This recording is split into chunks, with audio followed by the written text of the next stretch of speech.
नमस्कार। सुनो कहानी श्रृंखला के अंतर्गत प्रस्तुत है कहानी पर्दा, जिसके लेखक हैं यशपाल जी। चौधरी पीर बख्श के दादा चुंगी के महकमे में दारोगा थे। आमदनी अच्छी थी। एक छोटा पर पक्का मकान भी उन्होंने बनवा लिया। लड़कों को पूरी तालीम दी। दोनों लड़के एंट्रेंस पास कर रेलवे में और डाक खाने में बाबू हो गए। चौधरी साहब की जिंदगी में लड़कों के ब्याह और बाल बच्चे भी हुए, लेकिन ओहदे में खास तरक्की न हुई। वही 30 और 40 रुपए माहवार का दर्जा। अपने जमाने की याद कर चौधरी साहब कहते, वो भी क्या वक्त था।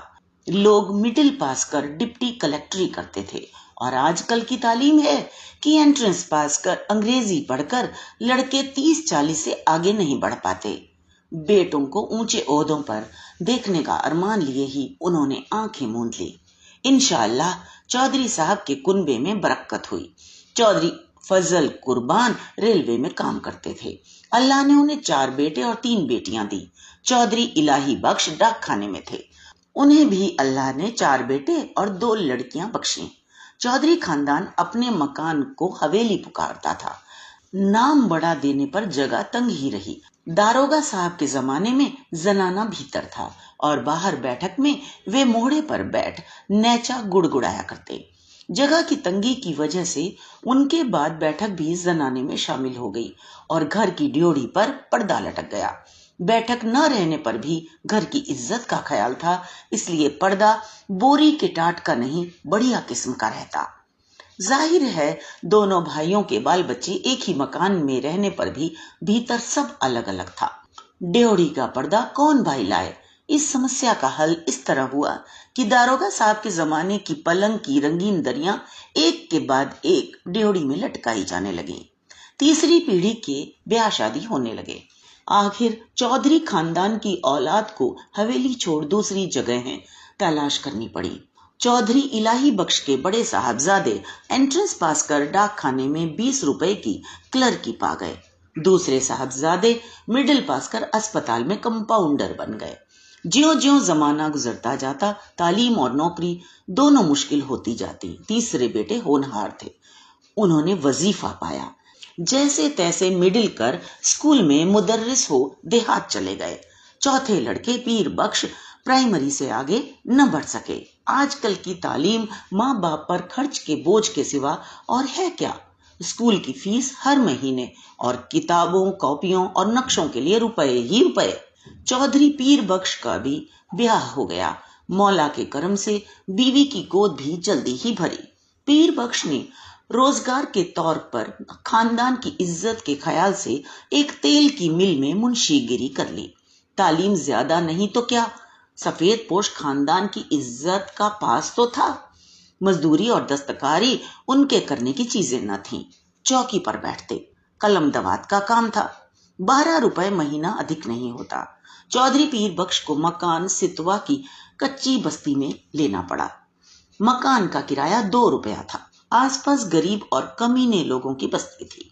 कच्ची गली के बीचों बीच गली के मुहाने पर लगे कमेटी के नल से टपकते पानी की काली धार बहती रहती, जिसके किनारे घास उगाई थी। नाली पर मच्छरों और मक्खियों के बादल उमड़ते रहते। सामने रमजानी धोबी की भट्टी थी, जिसमें से धुआं और सज्जी मिले उबलते कपड़ों की गंध उड़ती रहती। दाईं ओर बीकानेरी मोचियों के घर थे। बाईं ओर वर्कशॉप में काम करने वाले कुली रहते। इस सारी बस्ती में चौधरी पीर बख्श ही पढ़े लिखे सफेद पोश थे। सिर्फ उनके ही घर की ड्योढ़ी पर पर्दा था। सब लोग उन्हें चौधरी जी, मुंशी जी कहकर सलाम करते। उनके घर की औरतों को कभी किसी ने गली में नहीं देखा। लड़कियां 4-5 बरस तक किसी कामकाज से बाहर निकलती और फिर घर की आबरू के ख्याल से उनका बाहर निकलना मुनासिब न था। पीर बख्श खुद ही मुस्कुराते हुए सुबह शाम कमेटी के नल से घड़े भर लाते। चौधरी की तनख्वाह 15 बरस में 12 से 18 हो गई। खुदा की बरकत होती है तो रुपए पैसे की शक्ल में नहीं, आल औलाद की शक्ल में होती है। 15 बरस में 5 बच्चे हुए। पहले 3 लड़कियां और बाद में 2 लड़के। दूसरी लड़की होने को थी तो पीर बख्श की वालदा मदद के लिए आई। वालिद साहब का इंतकाल हो चुका था। दूसरा कोई भाई वालदा की फिक्र करने आया नहीं। वे छोटे लड़के के यहाँ ही रहने लगी। जहाँ बाल बच्चे और घर बार होता है, 100 किस्म की झंझटें होती ही है। कभी बच्चे को तकलीफ होती है तो कभी चचा को। ऐसे वक्त में कर्ज की जरूरत कैसे न हो। घर बार हो तो कर्ज भी होगा ही। मिल की नौकरी का कायदा पक्का होता है। हर महीने की 7 तारीख को गिनकर तनख्वाह मिल जाती है। पेशगी से मालिक को चिढ़ है। कभी बहुत जरूरत पर ही मेहरबानी करते। जरूरत पड़ने पर चौधरी घर की कोई छोटी मोटी चीज गिरवी रखकर उधार ले आते। गिरवी रखने से रुपए के 12 आने ही मिलते। ब्याज मिलाकर 16 आने हो जाते और फिर चीज के घर लौट आने की संभावना न रहती। मोहल्ले में चौधरी पीर बख्श की इज्जत थी। इज्जत का आधार था घर के दरवाजे पर लटका पर्दा। भीतर जो हो, पर्दा सलामत रहता। कभी बच्चों की खींच खांच या बेदर्द हवा के झोंकों से उसमें छेद हो जाते तो पर्दे की आड़ से हाथ सुई धागा ले उसकी मुरम्मत कर देते। दिनों का खेल। मकान की ड्योढ़ी के किवाड़ गलते गलते बिल्कुल गल गए। कई दफे कसे जाने से पेच टूट गए और सुराख ढीले पड़ गए। मकान मालिक सुरजू पांडे को उसकी फिक्र ना थी। चौधरी कभी जाकर कहते सुनते तो उत्तर मिलता, कौन बड़ी रकम थमा देते हो, 2 रुपल्ली किराया और वह भी 6-6 महीने का बकाया। जानते हो लकड़ी का क्या भाव है, ना हो मकान छोड़ जाओ। आखिर किवाड़ गिर गए। रात में चौधरी उन्हें जैसे तैसे चौखट से टिका देते। रात भर दहशत रहती कि कहीं कोई चोर ना आ जाए। मोहल्ले में सफेद पोशी और इज्जत होने पर भी चोरों के लिए घर में कुछ न था। शायद एक भी साबुत कपड़ा या बर्तन ले जाने के लिए चोर को न मिलता। पर चोर तो चोर है। छिनने के लिए कुछ न हो तो भी चोर का डर तो होता ही है। वह चोर जो ठहरा। चोर से ज्यादा फिक्र थी आबरू की। किवाड़ न रहने पर पर्दा ही आबरू का रखवाला था। वह पर्दा भी तार तार होते होते एक रात आंधी में किसी भी हालत में लटकने लायक न रह गया। दूसरे दिन घर की एकमात्र पुश्तैनी चीज दरी दरवाजे पर लटक गई। मोहल्ले वालों ने देखा और चौधरी को सलाह दी, अरे चौधरी, इस जमाने में दरी यूं काहे खराब करोगे, बाजार से ला टाट का टुकड़ा न लटका दो। पीर बख्श टाट की कीमत भी आते जाते कई दफे पूछ चुके थे। 2 गज टाट 8 आने से कम में न मिल सकता था। हंसकर बोले, होने दो, क्या है, हमारे यहाँ पक्की हवेली में भी ड्योढ़ी पर दरी का ही पर्दा रहता था। कपड़े की महंगाई के इस जमाने में घर की 5 औरतों के शरीर से कपड़े जीर्ण होकर यूं गिर रहे थे जैसे पेड़ अपनी छाल बदलते हैं। पर चौधरी साहब की आमदनी से दिन में एक दफे किसी तरह पेट भर सकने के लिए आटा के अलावा कपड़े की गुंजाइश कहाँ। खुद उन्हें नौकरी पर जाना होता। पायजामे में जब पैबंद संभालने की ताब न रही, मार्किन का एक कुर्ता पायजामा जरूरी हो गया। पर लाचार थे। गिरवी रखने के लिए घर में जब कुछ भी न हो, गरीब का एकमात्र सहायक है पंजाबी खान। रहने की जगह भर देखकर वह रुपया उधार दे सकता है। 10 महीने पहले गोद के लड़के बरकत के जन्म के समय पीर बख्श को रुपए की जरूरत आ पड़ी। कहीं और कोई प्रबंध न हो सकने के कारण उन्होंने पंजाबी खान बबर अली खां से 4 रुपए उधार लिए थे। बबर अली खां का रोजगार सितवा के उस कच्चे मोहल्ले में अच्छा खासा चलता था। बीकानेरी मोची, वर्कशॉप के मजदूर और कभी कभी रमजानी धोबी सभी बबर मियाँ से कर्ज लेते रहते। कई दफे चौधरी पीर बख्श ने बबर अली को कर्ज और सूद की किश्त न मिलने पर अपने हाथ के डंडे से ऋणी का दरवाजा पीटते देखा था। उन्हें साहूकार और ऋणी में बीच बचौवल भी करना पड़ा था। खान को वे शैतान समझते थे, लेकिन लाचार हो जाने पर उसी की शरण लेनी पड़ी। 4 आना रुपया महीने पर 4 रुपए कर्ज लिया। शरीफ खानदानी मुसलमान भाई का ख्याल कर बबर अली ने 1 रुपया माहवार की किश्त मान ली। 8 महीने में कर्ज अदा होना तय हुआ। खान की किश्त न दे सकने की हालत में अपने घर के दरवाजे पर फजीहत हो जाने की बात का ख्याल कर चौधरी के रोए खड़े हो जाते। 7 महीने फाका करके भी वे किसी तरह से किश्त देते चले गए। लेकिन जब सावन में बरसात पिछड़ गई और बाजरा भी रुपया का 3 सेर मिलने लगा, किश्त देना संभव न रहा। खान 7 तारीख की शाम को ही आया। चौधरी पीर बख्श ने खान की दाढ़ी छू और अल्लाह की कसम खा 1 महीने की मुआफी चाही। अगले महीने 1 का सवा देने का वायदा किया। खान टल गया। भादों में हालत और भी परेशानी की हो गई। बच्चों की माँ की तबीयत रोज रोज गिरती जा रही थी। खाया पिया उसके पेट में न ठहरता। पथ्य के लिए उसको गेहूं की रोटी देना जरूरी हो गया। गेहूं मुश्किल से रुपए का सिर्फ 2.5 सेर मिलता। बीमारी का जी ठहरा। कभी प्याज के टुकड़े या धनिए की खुशबू के लिए ही मचल जाता। कभी पैसे की सौंफ, अजवाइन, काले नमक की ही जरूरत हो तो पैसे की कोई चीज मिलती ही नहीं। बाजार में तांबे का नाम ही नहीं रह गया। नाहक इकन्नी निकल जाती है। चौधरी को 2 रुपए महंगाई भत्ते के मिले, पर पेशगी लेते लेते तनख्वाह के दिन केवल 4 ही रुपए हिसाब में निकले। बच्चे पिछले हफ्ते लगभग फाके से थे।